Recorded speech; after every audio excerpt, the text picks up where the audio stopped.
nggak terlalu deket-deket gitu ya. Paling nanti ngarah-ngarahinnya yang deketnya lewat lensa.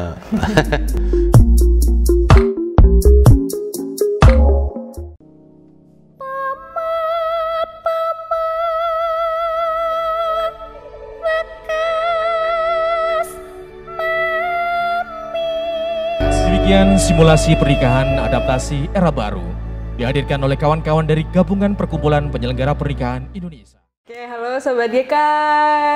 Ketemu lagi bareng Anissa di konten YouTube Gudang Kamera. Jadi hari ini kita spesial berkunjung di rumahnya Mas Aswin. Maaf ya, rumahnya sak klumit. Ya, tapi makanannya udah banyak. Makanan minumannya sudah disediakan. Makasih Mas Aswin sudah berkenan mau ngobrol bareng di konten kami. Jadi memang awalnya kan karena video YouTube yang Bocah bagus bikin. Bukan saya sih yang bikin, Mbak. Dari GP3I namanya yang bikin. GP3I. GP3I itu Gabungan Pengusaha Penyelenggara Pernikahan Indonesia. Jadi isinya itu ada Hastana itu WO. Aspedi itu organisasi dekorasi. Terus ada Harbi Melati itu Rias, terus ada HIPDI itu pengusaha dokumentasi, terus ada IPAMI itu IPAMI itu musik entertainment, ada HIPAPI itu MC, terus ada APJI sama PPJI itu catering, Mbak. Oh, jadi hal-hal yang berkaitan sama penyelenggaraan. Betul, penyelenggaraan pernikahan. Pernikahan ya. Mas Aswin ini mewakili? Saya kemarin itu mewakili HIPDI. Jadi kebetulan HIPDI itu sebenarnya di Jawa Timur belum ada, Mbak. Jadi masih di pusat. Jakarta. Di Jakarta. Cuman karena kemarin awalnya adalah ini dari protokolnya dari GP3I yang di Jakarta. Terus kita juga mencoba memakai nama GP3I juga. Ya supaya legalitasnya ini kuat, akhirnya ada beberapa organisasi yang nggak ada di Jawa Timur itu HIPDI, terus IPAMI sama HIPAPI itu nggak ada, Mbak. Jadi kami mencoba untuk minta rekomendasi gitulah, jadi supaya ini legalnya itu diakuin juga sama pusat, supaya nanti kita maju ke pemerintahan yang juga secara legal juga kuat. Ya, akhirnya lembaga-lembaga itu, asosiasi itu ngeluarin surat penunjukan. Saya mewakili di pusat untuk urusan maju ke pemerintahan soal bikin protokol pernikahan itu. Ini pemerintahan kota ya, Mas? Kota Surabaya ya?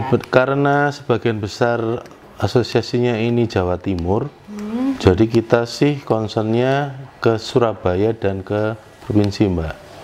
Oh, dua. Jadi dua, cuman ini sampai hari ini untuk yang ke kota kita masih belum dapat respon untuk audiensi. Jadi yang sudah audiensi sama pemerintah provinsi. Jadi kita sudah audiensi dengan kepala dinas pariwisata dan kebudayaan, kebetulan yang menaungi soal acara-acara ini, karena diantaranya pernikahan kan ada adatnya juga. Jadi kita belum berhasil ketemu Bu Khofifah, tapi kebetulan kok direspon dengan Pak Kadis Budpar, jadi kita audiensi sama beliau. Terus kemarin dapat izin juga buat mengadakan simulasi di gedungnya dinas kebudayaan. Jadi dipinjam, udah silakan bikin di sini aja kalau memang, karena kita perjalanannya panjang sih, Mbak. Jadi kita kemarin sempat sudah mau bikin tapi nggak dapat izin karena ya situasi begini. Akhirnya prinsipnya karena kita membawa nama asosiasi besar ya, Mbak, dan besar juga, prinsipnya kami nggak kepingin kucing-kucingan, Mbak. Jadi ya semangatnya tetap gede, tapi kami berusaha untuk ya sudahlah, kalau nggak boleh kita hold dulu. Ya kok dilelah ketemu Pak Sin itu kadisnya kebudayaan itu, beliau masalah ngasih tempat, udah di sini aja, ini kan ada di dalam instansi saya, nanti masalah perizinan saya tanggung jawab gitu. Ya udah kita lego, karena meskipun simulasi kan kita ngumpulin banyak orang, Mbak. Waktu itu maklumatnya belum dicabut. Waktu itu maklumatnya belum dicabut, makanya kita nggak berani nerjang, Mbak. Ya, ada beberapa teman yang mungkin karena nggak terlalu banyak bikin simulasi, semestinya juga mungkin nggak diketahui juga sama pihak ini ya, tapi mungkin ya karena memang di dalam dan ya sudah nggak apa-apa ya. Yang penting niatnya kan memang bikin simulasi, nggak ngumpulin massa gitu. Nah, kalau soal simulasi ini sih Mas, sebenarnya saya penasarannya waktu itu keresahannya apa sampai kok kayaknya kita harus bikin sesuatu gitu. Keresahannya ini pandemi ini salah satu yang paling cukup kedampak kan di event ya Mbak. Waktu itu ada maklumat Kapolri untuk tidak boleh berkumpul kan Mbak. Nah itu salah satu yang secara peraturan ditakutin teman-teman dan ditakutin sama pemangku hajat. Nah kita ngomongnya ke event kan ada banyak nih Mbak, kita ngomongnya ke wedding ya Mbak. Di wedding itu hampir semua udah mati klesek Mbak, mati suri langsung dari begini langsung tiarap langsung ya hampir semuanya. Dan keresahannya kan di event ini banyak pekerja harian ya Mbak, banyak teman-teman freelance. Nah, itu ya sudah Mbak, udah nggak ada penghasilan. Yang terdampak banyak Mbak, coba sampean bayangin ya teman-teman catering misalnya, itu berapa banyak gerbong orang di belakangnya yang terlibat di acara pernikahan ya kan. Kedua dekor itu selain yang nata ya sana itu kan ada petani bunga petani bunga itu yang teman-teman yang di Malang tuh cerita petani bunga di sana ya udah sudah nggak ngapa-ngapain ya kasihan artinya. Terus belum lagi pekerja-pekerja yang kayak sound itu kan juga mati klesek Mbak. Kalau dokumentasi waktu itu juga sama ya, kita semua pada prinsipnya ketika nggak ada event ya sudah ya, karena dari situ ya prinsipnya kita berusaha untuk adaptif ya Mbak. Oh jadi tujuannya untuk beradaptasi dengan kondisi ya betul. Kalau dipikir-pikir kalau begini terus ya kita yang akan berantakan, ini sudah berantakan mungkin ya, beberapa sudah berantakan bisnisnya berantakan, rekeningnya berantakan akhirnya ya itu akhirnya di Jakarta itu mereka ngumpul, terus asosiasi itu ngumpul. Jakarta pusatnya dulu Mas ya? Kemarin yang bergerak pertama di Jakarta. Jadi mereka ngumpul merumuskan protokol kesehatan untuk acara pernikahan, terutama resepsi Mbak. Jadi waktu itu akad sudah boleh, tapi kan ada batasan 10 orang di KUA aja, terus naik Mbak batasannya jadi 30. Ya, terus akhirnya ketika akad dibolehkan, beberapa mulai bisa kerja nih Mbak. Rias bisa kerja, dokumentasi bisa kerja, terus MC sudah mulai bisa kerja. Tapi teman-teman dekor, teman-teman catering, teman-teman hiburan kan masih ya masih nggak bisa gitu loh. Ya makanya akhirnya yang memungkinkan untuk kita sama-sama bareng kerja kan event yang agak besar ya, pestanya ya Mbak. Pestanya ya terus karena akad juga sudah ada protokolnya dari KUA, dari Depak, ya sudah kita mengikuti.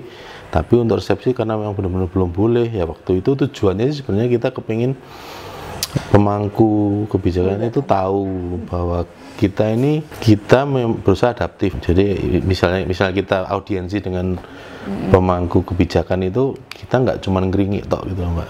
Kalau anak kecil itu nggak cuma sambat tok, tapi ngerusui ya. Tapi kita sudah punya ini loh Pak, kita sudah punya protokolnya gitu loh. Ya kita tunjukkan. Jadi awalnya memang protokolnya berupa tulis Mbak. Jadi kita audiensi. Kemudian waktu itu ada salah satu kota, saya lupa yang di mana ya, itu wali kotanya atau bupatinya ngasih kesempatan, coba deh ini divisualkan, disimulasikan, beneran bisa nggak ini. Nah itu Mbak, mulai ada yang bikin simulasi. Karena ada yang bikin simulasi, rupanya teman-teman di kota lain juga tahu, dan sepertinya memang nggak ada pilihan selain kita harus adaptasi kan Mbak. Ya udah ya, supaya gampang nyusun protokolnya, karena di Jawa Timur juga asosiasi-asosiasi yang di GP DKI Jakarta Pusat itu eksis juga di Jawa Timur, ya kita mencoba pakai nama yang sama aja deh, biar protokolnya kita pakai, tapi kita sesuaikan Mbak, karena ada beberapa protokol yang kalau kita terapkan di Jawa Timur mungkin agak berat. Ya, jadi akhirnya kita di Jawa Timur ini ngumpul lagi, itu ngumpul dari puasaan, dari Ramadan itu kita udah ngumpul. Ini loh, ini teman Jakarta ini lagi gerak nih kayak gini. Oh ya, coba kita adaptasi, kita minta draft protokolnya, terus kita duduk bareng semua dari semua vendor, semua bidang vendor itu kita diskusikan, kita breakdown semua.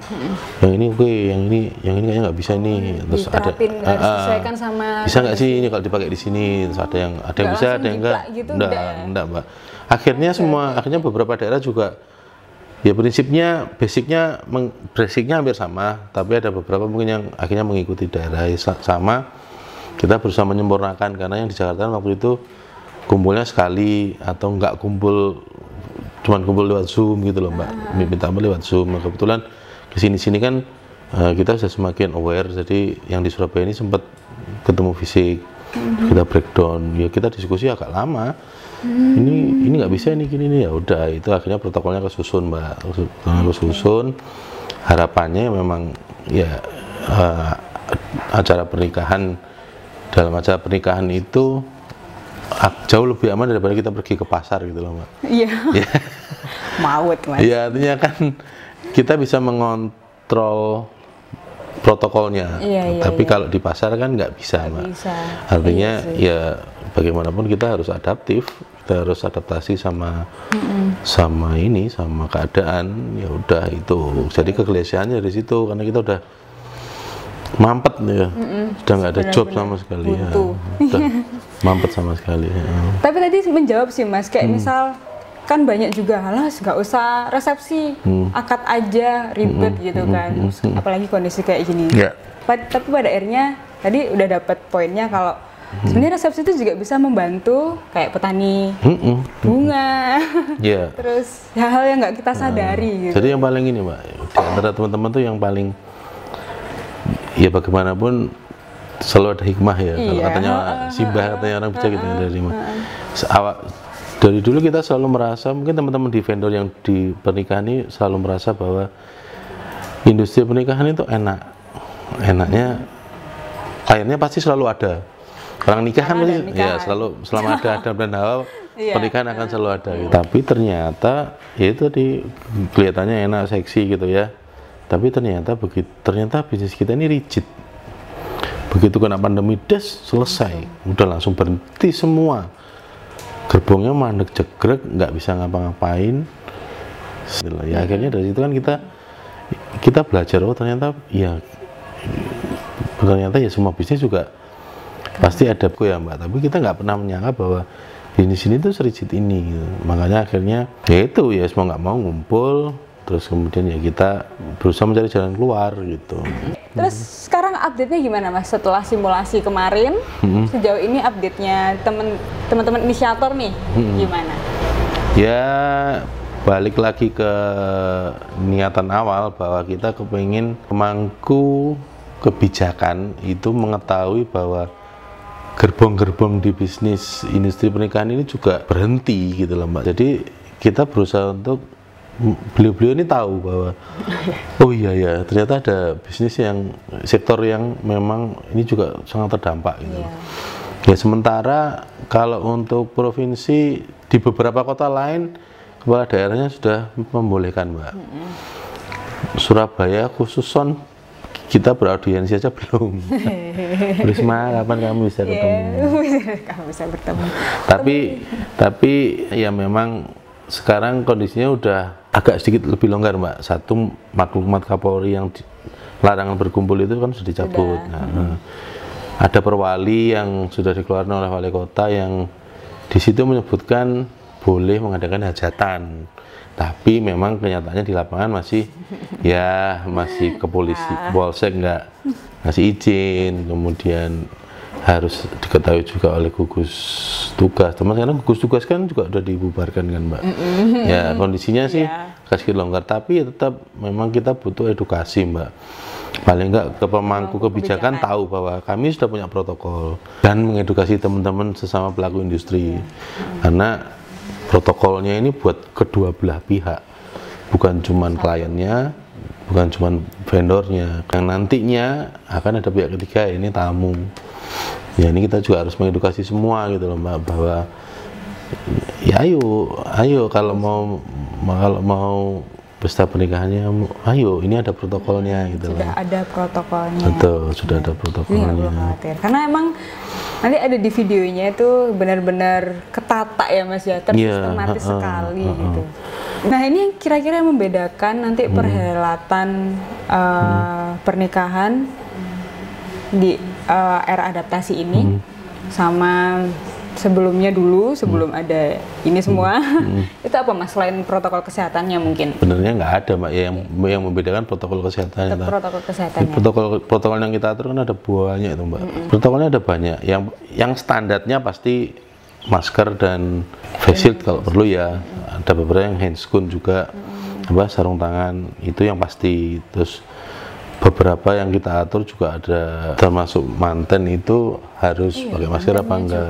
Mantennya juga. Sampai ke mantennya. Iya, terus kebiasaan salaman tuh nggak ada sekarang. Iya, jadi jarak jauh, masih salam aja. Terus mungkin pakai kursi, karena kalau supaya nggak physical distancingnya tetap terjaga. Jadi ada di jarak aman ya, karena kita juga nggak tahu kan Mbak siapa yang mungkin sehat-sehat tapi bisa jadi membawa ininya, sesuatu. Ya, kita sama nggak tahu. Gitu. Oke.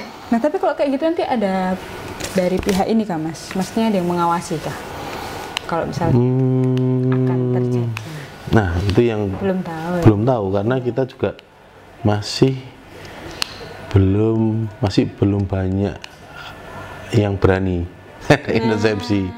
Nah, tapi intinya sih, kalaupun nanti ada yang mengawasi, kami siap. Kami siap. Asalkan kliennya memang tahu protokolnya ya Mbak. Paling enak sebenarnya kalau pernikahannya ada WO Mbak, karena WO-nya sebagian besar sudah tahu protokolnya. Gitu. Jadi dia harus yang noto tamu ini pada pihak yang benar-benar tahu protokolnya gimana gitu. Itu yang paling enak. Jadi kalaupun diawasi kami ya insya Allah siap, malah seneng malah Mbak. Jadi acaranya malah dikawal kan, jadi ya sudah nggak ada masalah. Mestinya lebih meningkat.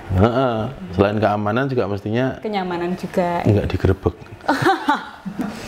Kayak 8 yang paling ditakutkan itu kan digerebek Mbak. Lu jujur aja, dari kemarin tuh yang paling ditakutkan sama klien adalah digerebek. Lebih takut digerebek daripada takut ketularan. Awal-awal dulu kan digerebek ya. Iya, maksudnya digerebek itu kan satu malu terus kedua jadi mubazir kan. Misalnya dapat pesan makanan kan jadi mubazir Mbak. Ya bisa sih dibagi-bagikan. Tapi tetaplah mungkin malunya ya Mbak. Malunya yang waduh digerebek kayak gitu loh. Iya, apalagi acaranya soal nikahan. Kalau ada yang jaga dari kepolisian, dari Satgas Covid atau dari manapun, malah enak, malah kamu malah siap banget. Jadi malah ya sudah monggo dilihat apakah aman apa enggak gitu. Oke. Gitu. Emang sih benar-benar klien utamanya ya Mas ya. Iya, yang pasti klien ya bagaimanapun klien harus diamankan lah ya Mbak. Maksudnya diamankan dari segala kemungkinan pandemi COVID-nya, terus kemungkinan terburuk misalnya dibubarkan dan sebagainya. Ini kan ya kita juga nggak kepingin gitu loh ada kejadian begitu. Karena nanti daripada malu sakno. Oke. Mungkin apa ya Mas, dari kemarin simulasi setelah dievaluasi, sedang disosialisasikan sedang disosialisasikan. Apa Mas tanggapan kira-kira yang didapat dari teman-teman inisiator kemarin? 3 kata lah yang sudah didapat dari hasil sosialisasi sementara ini. Kalau dari sama vendor, ya kita senang semua nih. Yang jelas kita semua senang bahwa oke, ini ada protokol.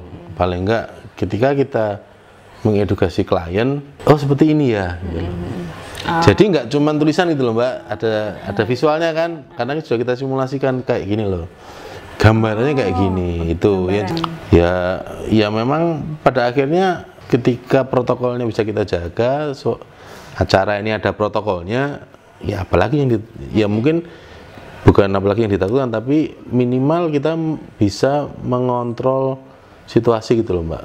Ya balik tadi, kalau di pasar kan udah jelas, pasar nggak ada protokol ya tetap dibuka. Ya, gimana lagi ya kan? Kalau mall dibuka ya ada protokolnya.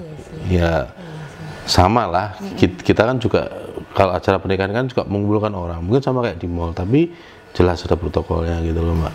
Tapi ya sekali lagi itu tadi kadang-kadang kita kan ada yang bilang apa namanya, kita harus adaptasi.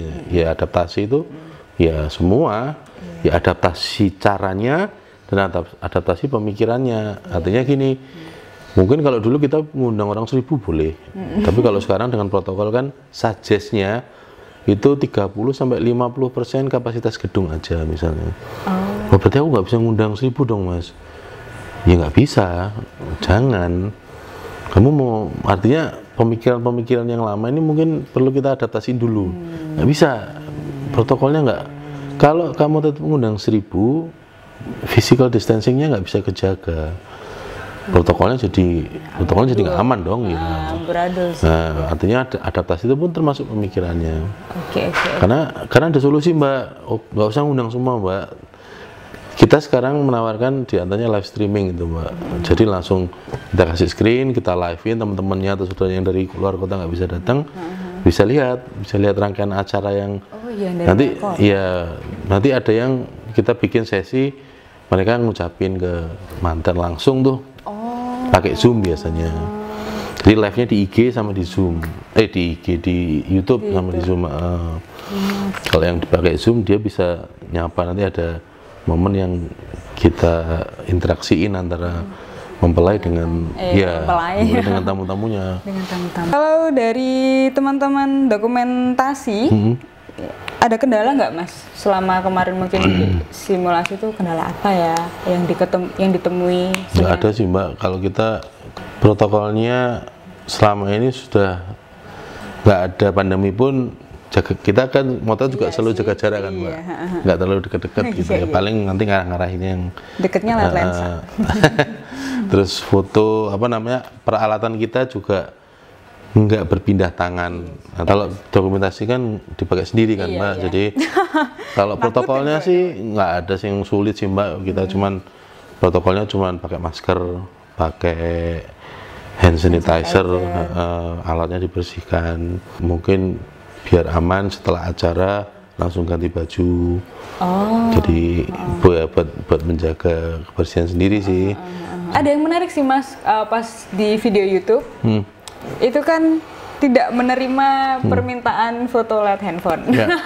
Itu menarik dan itu menyenangkan.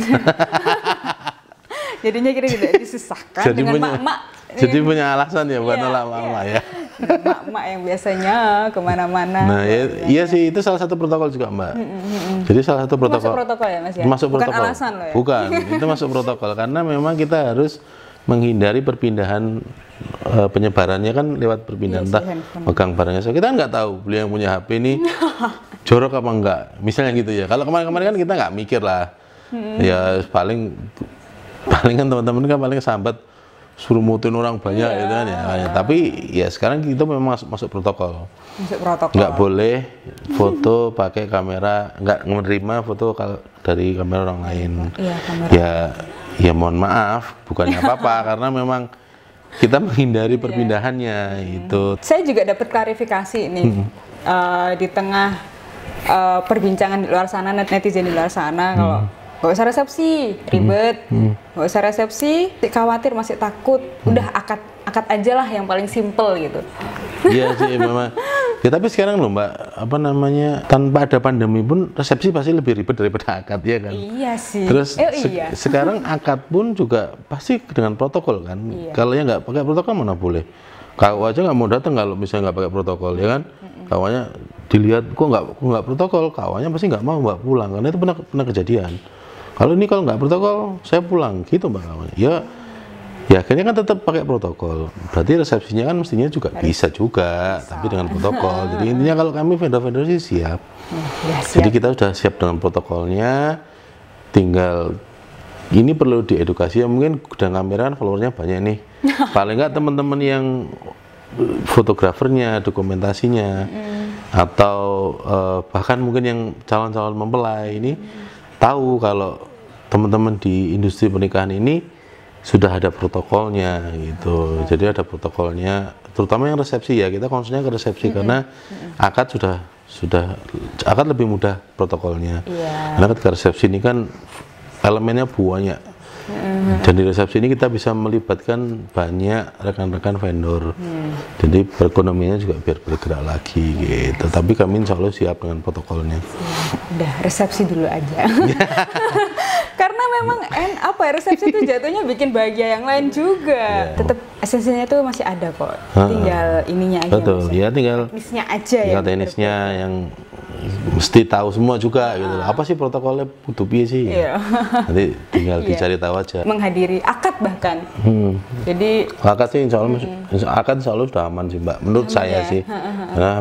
Karena dari KUA itu sudah kenceng. Harus protokol, kalau nggak protokol dia nggak mau. Ya nggak aman nih. Memang pestanya ya, setelahnya ya belum banyak yang tahu memang Mbak. Makanya PR terberat adalah kita sosialisasi, kita mengedukasi bahwa ini bisa, tapi harus dengan protokol seperti ini gitu. Ya saya juga makasih nanti semoga bisa dibantu belas, dibelas sama gudang kamera biar sudah kangen makan tahu campur. Kangen kekel. Iya kan kekel. Lama nggak makan kayak gitu. Iya. Oke, terima kasih Mas Aswin. Sama-sama, terima kasih banyak. Sudah nonton ini. Terima kasih Mas Aswin. Sama-sama, makasih banyak. Sampai ketemu lagi. Bye. Nanti.